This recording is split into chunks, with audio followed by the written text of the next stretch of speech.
Hi, Kathy with 3-Minute Piano Lessons here. So we've been working with A flat major, and with this video you will get A flat major hands together, the scale patterns hands together, that's available for you with the correct fingering. So I hope you've practiced the right hand and the left hand separately, so that when you're able to play hands together, that you're playing your fingering correctly. So that's really important. So on this video as well, I want to spend just most of the time talking about the 5/7, because not only do I give you a scale patterns hands together, I also like to review the chords, especially the primary chords 1, 4, 5 and 5/7 chords. That's usually on the second page of the printout. So let's talk about that. This is the A flat major scale. The flats are up here in the key signature. So we know A flat and B flat, those are all flatted. Those are your black keys. D flat and E flat are flatted.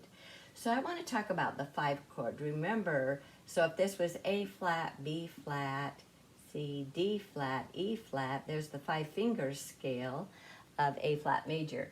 So when we always have to go by this scale pattern when we look for our 4 chords and our 5 chords, right?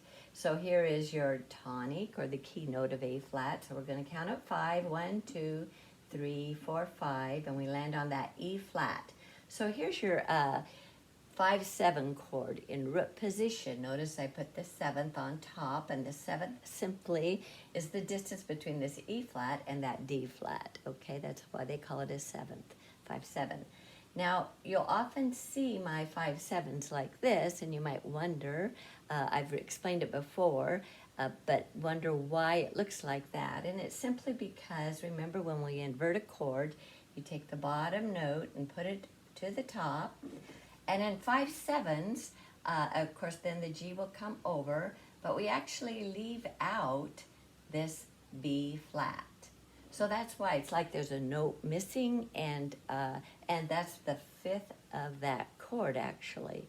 So that's why it looks like that. So just in case you wonder about that, and I've done it with the E flat, B flat, F major I think as well. We've covered a lot of scales, and you'll often see the 5/7 like that. It's just because the 5th it's not that important in that chord, and it's just a nice easy transition from a 1 chord, 4 and 5/7 to do it like that, back to the 1 chord. So I hope that explains a little bit if you're curious about that.